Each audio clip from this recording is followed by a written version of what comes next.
사도행전 20장 13절에서 16절입니다.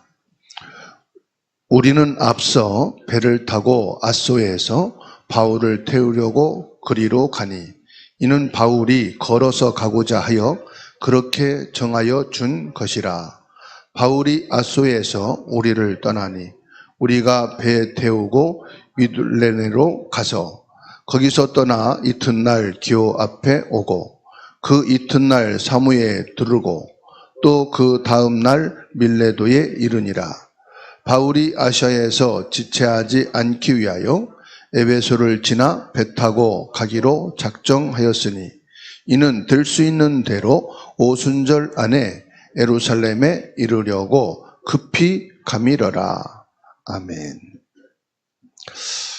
오늘 본문 말씀을 보게 되면은 바울 사도가 드로아에서 전도를 하고 이제 밀레도에 이르게 되어지는 일정에 대해서 상세하게 말씀하고 있어요.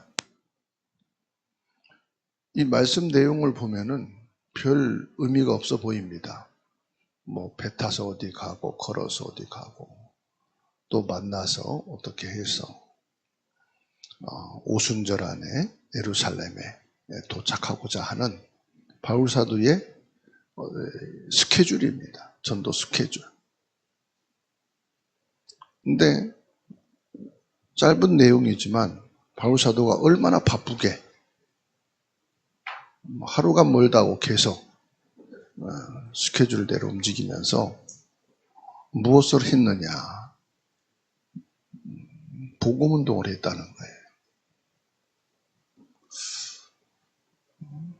저는 이 말씀을 보면서 이 말씀에 기록되지 않는 그 이면에 바울의 인생을 생각해 봤어요. 이 바울 사도가 뭐 때문에 이렇게 바쁘고 빡빡한 스케줄 속에서 바삐 움직였을까? 이걸 보면서 바울 사도가 살아있던 시대와 지금의 시대는 뭐 1000% 이상 다르죠. 이 당시엔 걸어서 배 타고 아니면 낙타를 타고 움직이는 시대고 지금은 뭐예요? 차를 타고 움직이는 시대. KTX를 타고 비행기를 타고 움직이는 시대. 빠르고 이동하는 거리를 보면은 뭐 1000% 이상 전혀 다른 환경 속에 있어요. 지금 얼마나 빠릅니까? 전화가 인터넷이 연결이 돼가지고 또 카톡으로 해서 전 세계 10개의 곳은 다 통화할 수가 있어요. 그리고 하루만이면 뭐 못 갈 나라가 없을 만큼 항공편이 전부 다 연결돼 있어요. 그런데도 참 바쁘게 살아왔습니다. 여러분 한 주간 동안 얼마나 바쁘게 살았습니까? 하루를 보면은 뭐 정신이 없어요. 꼭 해야 될 것도 놓치고 살면 만큼 바쁩니다. 기도를 못할 만큼 바빠요. 나 자신을 위한 시간을 갖지 못할 만큼 새벽부터 막 저녁까지 얼마나 바쁘게 움직이는지 모릅니다. 오늘 또 주일을 맞이했지만 여러분들이 참 바쁜 걸음을 여기까지 오신 줄로 압니다.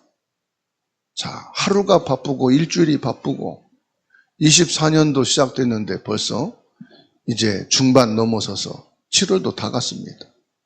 그러면 이제 1년이 또 지나가는 거예요. 자, 이렇게 바쁘게 사는데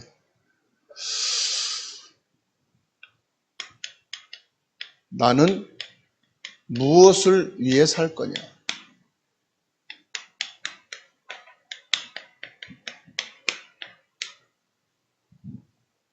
나는 무엇을 위해 살 것인가? 오늘 하나님께 나와 예배하는 이 시간에 좀 깊은 생각을 하는 시간, 기도하는 시간 되어야 되겠습니다. 나는 무엇을 위해 살 것인가?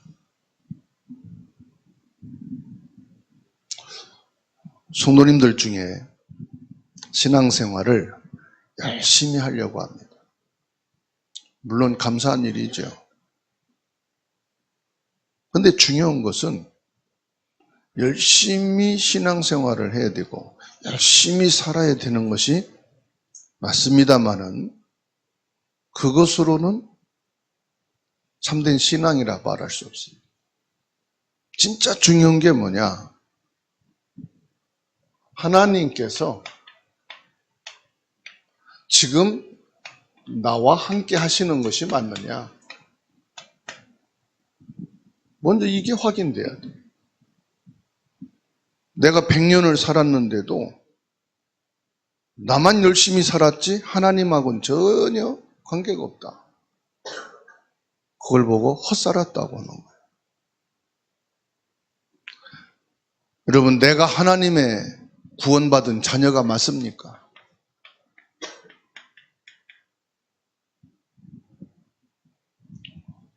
성도들의 일부분은요, 나는 구원받은 사람, 하나님 자녀다.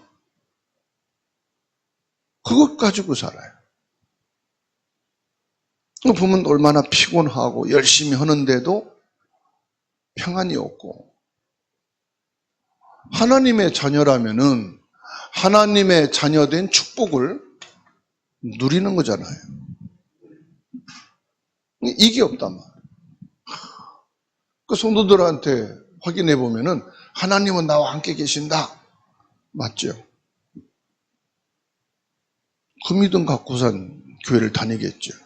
나는 구원받은 하나님 자녀다. 그래서요. 이게 없단 말이에요. 자녀된 누림. 그러면 내가 하나님의 자녀가 맞고 하나님은 나와 함께 계신다. 이 축복을 누린다는 것이 뭐냐 이 말이에요. 누림. 또 이 누림에 대한 부분도 어떤 사람은 육신적으로, 어떤 사람은 세상적으로 각자가 또 다 달라요. 해석이 신앙의 기준 따라서 달라요. 그 누림에 대해서는 성경에서 우리가 기준을 봐야 돼요. 저 사람이 맞고 안 맞고가 아니고 저 목사님 저 교회가 맞고 안 맞고가 아니에요. 기준은 뭐냐? 전 세계를 통틀어 성경이 기준. 그럼 성경에서 뭐라고 말씀합니까? 자녀된 기도는 기준. 하나님이 함께 하신다는 이 누림의 기준은 뭐냐? 기도다.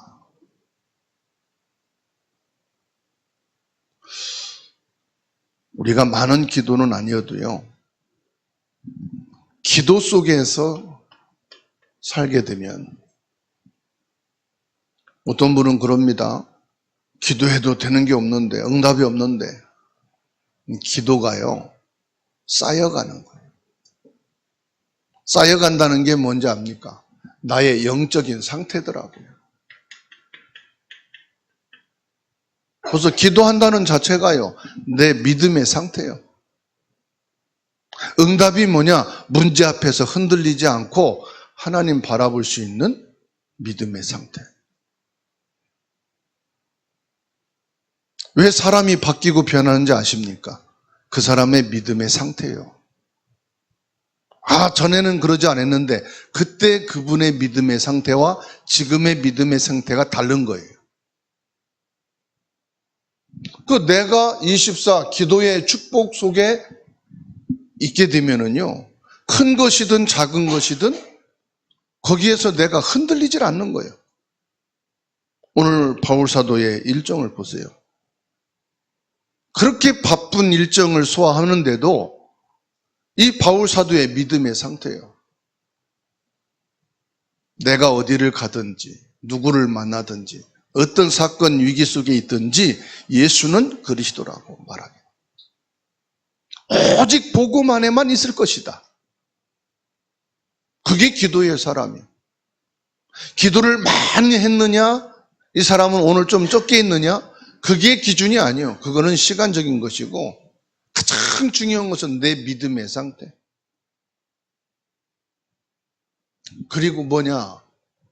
하나님 자녀된 축복을 누린다는 것은 시간입니다.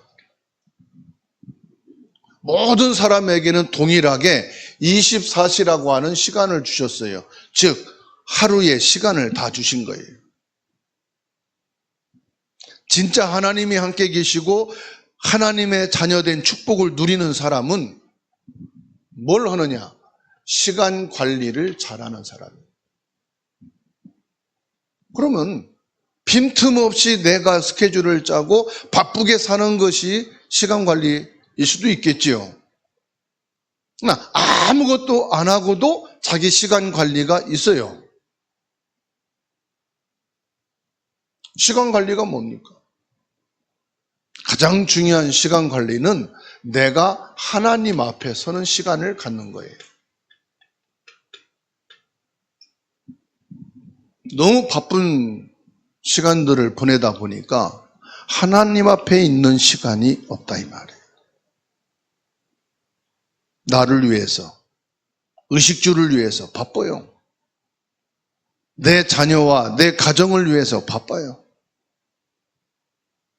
내 열심 있는 신앙생활을 위해서 너무 바빠요. 그러다 보니까 정작 하나님 앞에 있는 시간이 없어요. 우리의 몸은 예배를 드리고 있지만 내 생각, 마음은 바빠요. 예배만큼이라도 내 생각과 마음을 진짜 하나님 앞에 서는 시간이 필요합니다.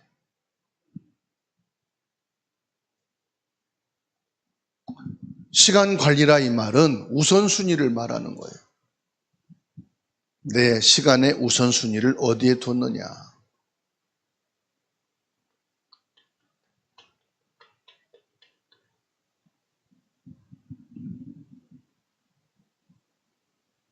그리고 우리의 관심이 어디에 있느냐 이 말이에요. 전도하라 돌아다니란 말이 아니에요.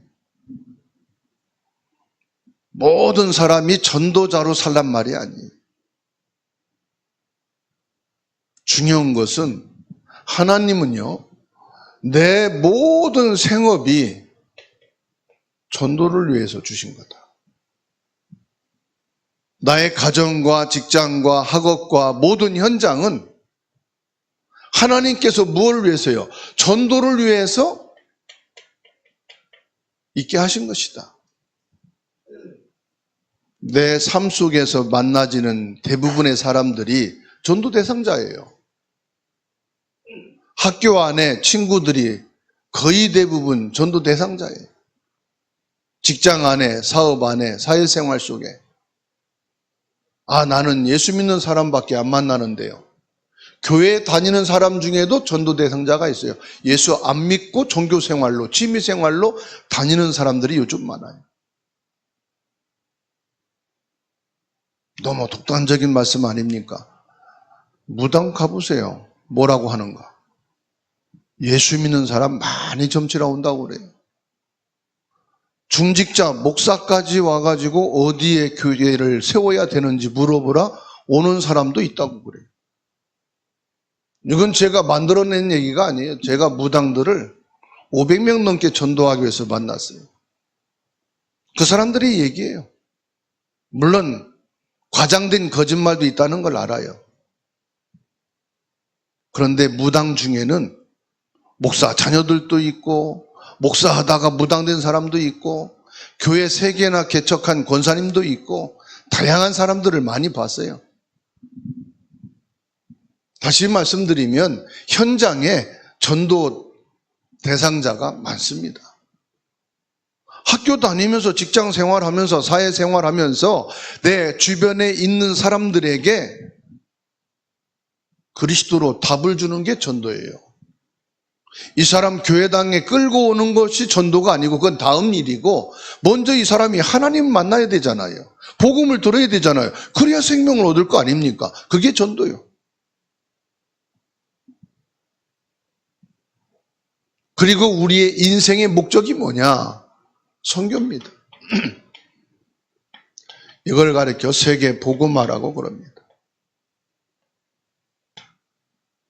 하나님이 저와 여러분들에게 주어진 인생은 건강 유지하라고 준 게 아니에요. 인생은요, 하루를 살아도 인생이고 100년을 살아도 인생이에요. 내 인생의 목적을 어디에 둬야 되느냐? 세계복음화입니다. 저희 형제가 칠형제예요. 저희 아버님이 늘 입버릇처럼 한 말씀이 있어요. 막내까지 결혼하고 나서 나는 죽는다. 늘 그게 말씀하니까 사상이 돼버렸어요. 자기 인생관이 돼버렸어요. 저희 막내 여동생이 늦둥이거든요.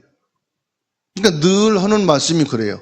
저 막내까지 결혼하고 난 죽어야 되는데 그게 자기 인생이 돼버렸어. 지나고 나서 보니까요, 막내가 결혼하고 1년 후에 아버님 돌아가셨어요. 여러분, 우리 인생이 자녀에게 두면 안 돼요. 세계복음화에 둬야 돼요. 내 인생이 의식주에 두면 안 돼요. 그럼 그게 내 인생의 사상이 되고 내 인생관이 돼버려. 그거고 나면 내가 살아야 될 이유가 없어지니까. 어떤 문제나 질병이 생기면은 그거를과 내가 싸워야 될 힘이 없는 거예요. 왜? 내가 생각했던 거 다 이뤘으니까. 내가 더 살아서 뭐 할 건가? 이게 오잖아요. 내 인생은 어디냐? 세계복음화. 모든 만민에게 이 복음이 전파된 뒤에 끝이 오리라. 물론 내가 세계복음하고 죽겠다는 게 아니에요. 내 인생관, 내 인생의 비전을 어디에 두느냐가 중요하다 이 말이에요. 세계복음화에 둬야 돼요. 이게 뭐냐? 하나님이 나와 함께 계시고 내가 구원받은 하나님 자녀로 누려야 되는 최고의 축복인 것을 믿으시기 바랍니다. 누가복음 16장 19절에서 31절입니다. 인생은 결국 다 죽습니다. 그런데요, 죽고 사는 것은 내게 있는 게 아니고 사람에게 있는 게 아니에요. 하나님 손에 있습니다.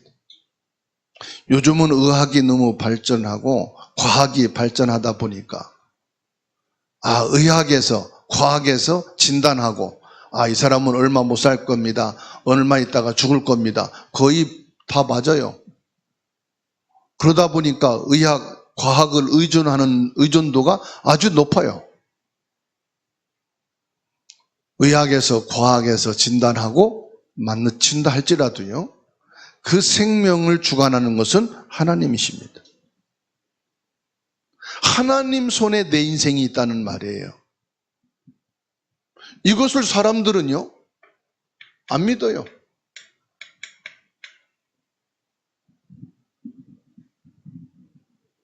히브리서 9장 27절에 뭐라고 말씀했습니까? 사람이 한 번 죽는 것은 정한 것이고 그 후에는 심판이 있으리라. 역대상 29장 10절로 14절에 모든 생명은 하나님 손에 있음을 말씀하고 있어요. 전도서 3장 1절로 12절에 말씀합니다. 사람이 태어나고 죽는 시간표가 어디에 있느냐? 하나님께 있다고 말씀합니다. 이사야 60장 22절에 나 여호와가 때가 되면 그랬어요. 때가 되면이 무슨 말입니까? 하나님의 시간표를 말하는 거예요. 하나님의 시간표 속에 내 인생이 있다. 하나님이 나를 이 땅에 태어나게 하셨고 하나님이 나를 부르실 때 가는 것이다. 오늘 바울 사도가 16절에 말씀하고 있어요.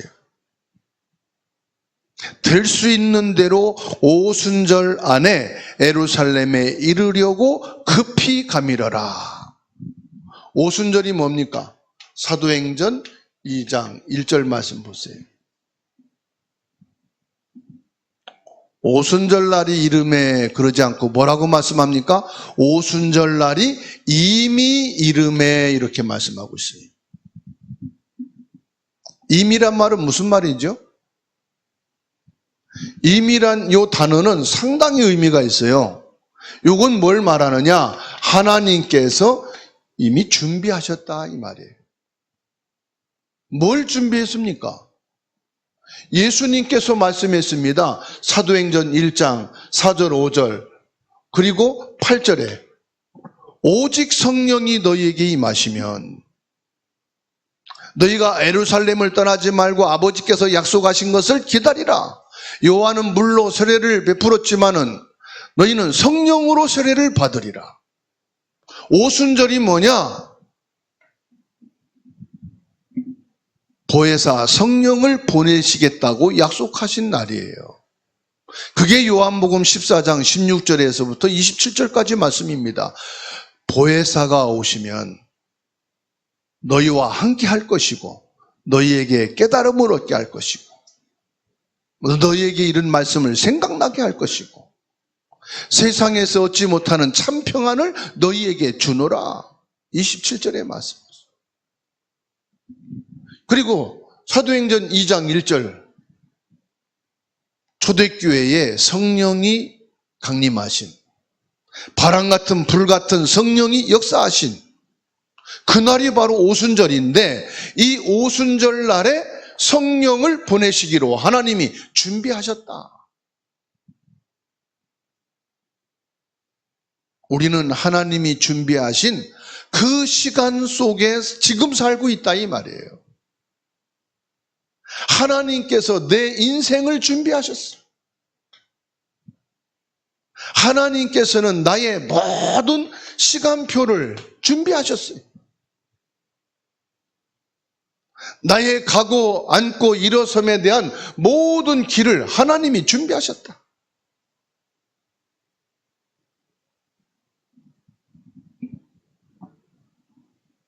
그러니 지금 내가 어떤 상황이다 낙심하지 마세요. 내가 지금 어떤 위기가 있다 낙심할 이유가 없어요. 왜요? 하나님은 준비하신 응답과 축복이 따로 있어요. 내 힘으로 안 되는데 괜찮아요. 하나님 손에 있습니다. 예수님이 말씀했습니다. 우리의 머리털 하나도 하나님은 세신 바 되신다. 우리에게 뭐가 있어야 되는지 하나님은 알고 계신다. 그러니 너희는 뭘 먹을까 입을까 마실까 염려하지 말라. 그건 이방인들 불신자들은 의식주가 목적이에요. 우리는 뭐예요? 그의 나라와 의를 구하라. 그게 무슨 말입니까? 내 인생은 하나님께 있는 거예요. 지금 이건 예수님이 비유로 말씀하신 부자에 대한 겁니다. 이 땅에서 아무리 부자로 살아도 이 복음을 모르면 지옥에 가는 것이고 아무리 이 땅에 거지로 살아도 진짜 그리스도를 알게 되면 천국에 있게 된다. 누가 더 나은 삶이냐 이 말이에요. 그러나 우리가 하나님 자녀요 하나님이 함께 하시는데 거지로 사는 것이 낫다 이 말은 아니에요. 거지로 사나 부자로 사나 인생은 한 번인데 어떤 인생이 중요하겠냐 이 말이에요. 그래서 오늘 저와 여러분들이 나는 무엇을 위해 살 것인가?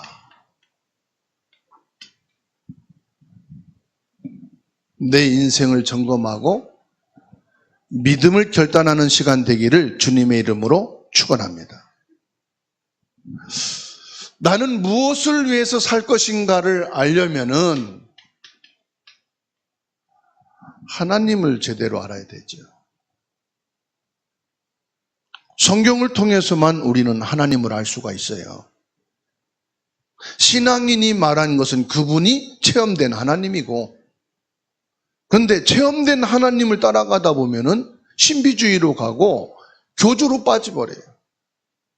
우리는 성경을 기준해서 하나님을 알아야 돼요. 그래서 하나님이 우리에게 성경을 주신 거예요. 성경에 뭐라고 말씀합니까? 모든 생명은 하나님이 주관하신다. 그런데 창세기 3장 1절에서 7절 하나님을 떠난 그 순간 하나님께서는 우리 인생을 구원하기 위해서 뭘요? 창세기 3장 15절 여자의 후손을 약속하셨어요.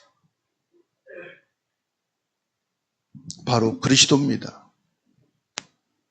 처녀가 잉태의 아들을 낳으리니 그 이름을 예수라 하라. 하나님이 구원받은 우리에게 성령으로 임재하셔서 함께 하시는 것을 믿으시기 바랍니다. 고린도전서 3장 16절입니다.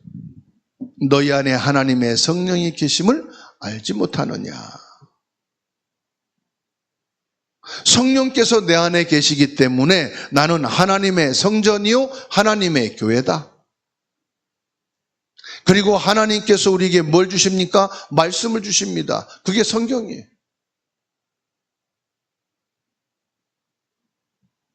저와 여러분들은 이 말씀을 받고 말씀 속에 있어야 돼요. 내 말에 거하는 자는 제자라고 말씀했어요. 그래서 요한복음 15장 이 포도나무 비유에 대해서 말씀했죠. 너희가 내 안에, 내가 너희 안에, 내 말이 너희 안에 거하면 우리에게 말씀을 주십니다. 그래서 우리가 예배를 통해서 말씀을 받는 거예요. 하나님의 계획은 우리가 가는 곳마다 성취됩니다. 우리의 삶의 현장이죠.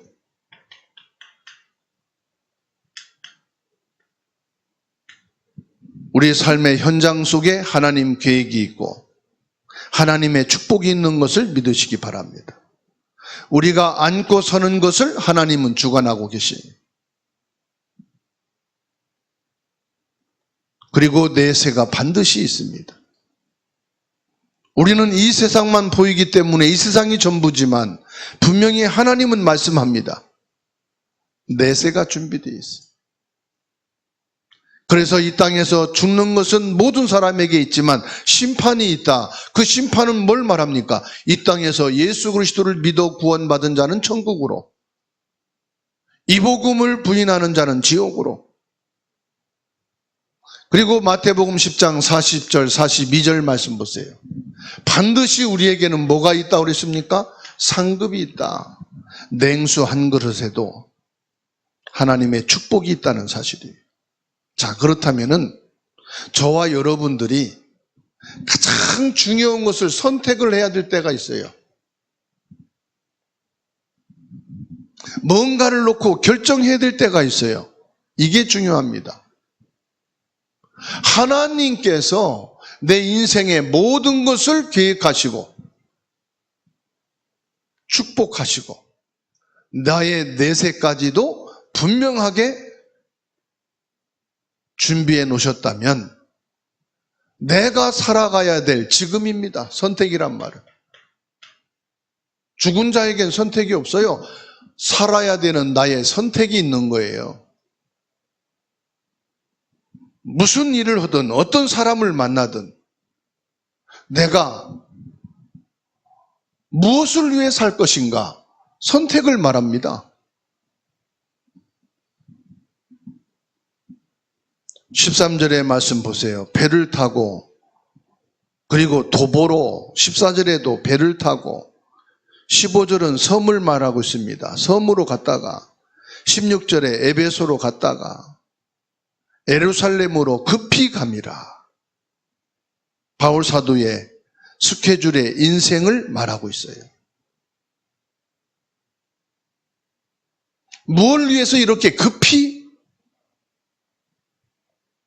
바쁘게 살았을까요? 무엇인가를 저와 여러분들이 결정할 때에, 선택을 할 때에 예수 그리스도와 전도, 이게 기준이 되어야 된다는 말씀이에요. 바울 사도는 예수 그리스도의 이 복음을 증거하는 것과 전도하는 것을 인생의 목표로 스케줄로 잡고 바쁘게 지금 그것을 소화해 나갑니다. 때로는 우리가 믿음으로 선택하고 영적인 것을 향해서 하다가도 불신앙에 빠질 때가 있어요. 내가 이렇게 된다고, 내가 이렇게 산다고 누가 알아줄까? 뭐 좋은 게 생기나? 그것부터가 틀린 거예요. 하나님이 알고 계셔요. 사람 보라고 한다면은 사람 있을 때만 하면 돼요. 내가 무슨 결과를 보고 오려고 한다면은 장사꾼입니까? 그랬죠. 아무 결과가 없어도 하나님 앞에서 예수 그리스도를 위한 것은 결과가 안 좋아도 그리스도로 나가야 돼. 좋은 열매가 맺어져도 우리는 그리스도로 시작해서 그리스도로 결론 맺어야 돼요. 내가 그렇게 기도하고 전도하려고 했는데 저 사람이 결국은 복음 안 받고 끝났다. 불신앙이 될 수 있겠지요? 아니에요. 하나님께서는 그 사람을 통해서 나를 세우시려고 하는 거예요. 그 사람을 통해서 하나님은 나를 원하신 거예요. 우린 자꾸 믿음으로 많은 헌신과 수고를 했으면 거기에 대한 결과가 좋게 와야만 된다고 말을 합니다. 그런다면은 예수님을 따르던 사도들 다 좋은 결과가 나와야잖아요. 근데 순교당하고 큰 핍박과 어려움 속에 죽은 자들 많아요. 기도하면서 예수님의 12제자를 생각해 봤어요. 12제자 중에 끝까지 편안하게 평탄하게 살다 죽은 사람은 한 사람밖에 없어요. 그게 누굴까요? 사도 요한. 그런데 평탄하지는 않았어. 반모섬에 또 유배되고 거기서 기도하다가 요한 계시록을 또 받아서 기록했으니까 평탄하지는 않았지만은 그래도 무난하게 인생을 끝까지 산 사람은 세례 요한, 이 사도 요한이야. 그 외에는요 다 먼저 갔어요. 아니, 오직 그리스도고 절대 제자였다면은 우리는 좋은 결과를 낳아야 하지 않습니까? 그건 세상 기준이에요. 육신의 기준이에요. 맞지 않습니까? 바울 사도가 전도를 위해서 일생을 헌신하고 복음을 위해 살았단 말이에요. 전도 선교를 위해서 살았어요. 그럼 바울 사도에게 큰 열매와 응답과 축복과 좋은 결과만 있었습니까? 40회에서 몇 대를 감한 배를 3번이나 맞았는데 옛날엔 태형으로 사람을 죽게도 했잖아요. 감옥에 갇히기도 하고 풍랑을 만나 위기를 만나기도 하고 독사에 물려가지고 죽을 뻔도 하고 얼마나 많은 환란이 있었습니까? 그래서 우리의 잘못된 이 신앙관이 불신앙에 빠지게 하기도 하는구나. 나는 무엇을 위해 살 것인가? 여러분, 우리가 기도하는 것은 출세하고 성공하기 위해서가 아닙니다. 우리는 말합니다. 기도했는데 왜 안 됩니까? 기도했는데 왜 이렇게 경제가 힘듭니까? 기도했는데 사람 관계가 왜 이렇게 무너집니까? 기도했는데 내 병은 왜 안 고쳐집니까? 기도했는데 우리 교회는 왜 이렇습니까? 기도하면 출세해야 된다고 생각해요. 기도하면은 모든 게 다 좋게 되어야 된다고 생각합니다.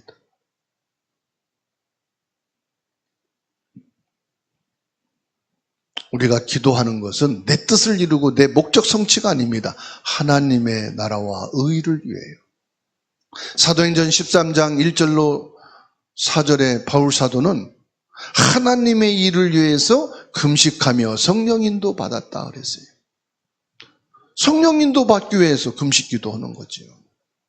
하나님이 원하시는 하나님의 일을 하나님이 하시옵소서.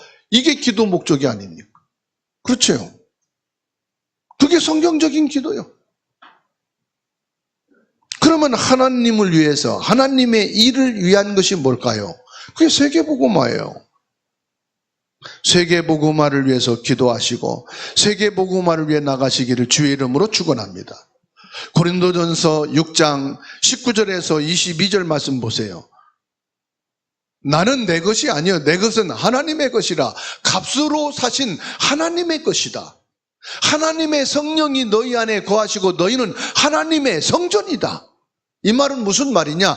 나는 하나님의 것이다, 이 말씀입니다. 나는 뭘 위해 살 것인가? 오늘 말씀을 통해서 다 정리가 되고 결론이 내려지기를 바랍니다. 그러면 마지막으로 결론입니다. 나는 어떻게 살 것이냐?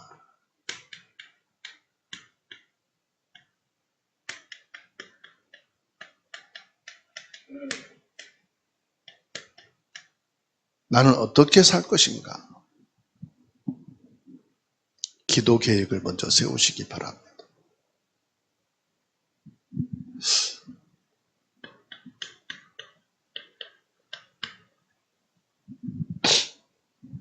뭘 어떻게 살 것이다를 먼저 정하지 마시고 먼저 기도 계획을 세우세요. 다니엘은 왕의 조석으로 어느 종교 행위도 하지 말아라 하는 자는 사형이다. 사형이 뭐냐? 사자굴에 집어 던지는 거예요. 왕의 조서가 찍힌 것을 알고도 다니엘 6장 10절에 다니엘은 예루살렘을 향하여 하나님을 향하여 하루에 3번씩 기도했다 그랬어요. 예수님께서 사도행전 1장에 예루살렘을 떠나지 말아라. 오직 성령 충만 받아라. 이 말씀을 붙잡고 14절에 보니까 오로지 기도하기를 힘쓰니라. 뭐부터 있단 말이죠? 기도 계획을 먼저 세웠어요.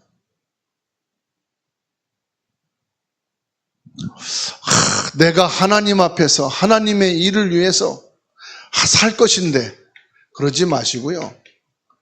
하나님 앞에 내 양심을 점검해 보세요. 과연 하나님을 위해서가 뭔가? 내 인생에 하나님을 위한 것이 무엇일까? 내 양심에게 물으면은 여러분 잘 답을 해줄 거예요.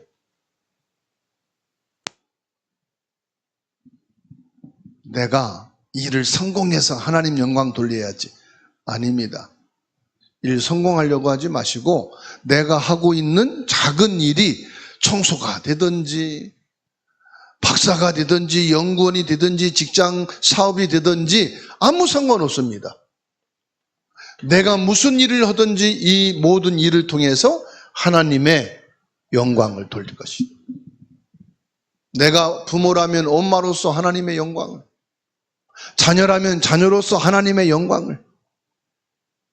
그래서 하나님 내 작은 일을 통해서 하나님께 최고로 영광이 돌아가게 하옵소서. 하나님을 위해서 내게 주어진 이 작은 일이지만 최선을 다하게 하옵소서. 그리고 나머지는 하나님이 알아서 하십니다. 오늘부터 기도를 회복하시고 걱정되는 거, 염려되는 것 다 내려놓으시기를 바랍니다. 하나님께서는 분명히 우리 머리털까지도 세신다고 말씀하시. 그 말은 뭐냐? 나를 알고 계신다 이 말이에요. 나의 처지를 알고 계신다. 그래서 이 시간 말씀 붙잡고 기도하겠습니다. 하나님, 오늘 예수 그리스도 이름으로 나에게 있는 가장 문제되고 고민되고 불안하고 시달리는 것 치유되고 해결됨으로 하나님께 영광되게 하옵소서.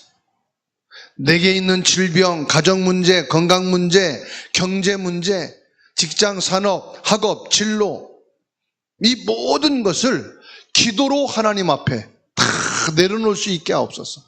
이것이 내게 되고 성취되고 응답이 된다가 아니라 하나님 앞에 다 내려놓을 수 있게 하옵소서. 하나님 나에게 은혜를 주셔서 내 삶이 하루를 있다가 가더라 10년 후에 가든 100세가 돼서 가든지 간에 세계복음화를 위한 삶이 되게 하여 주옵소서.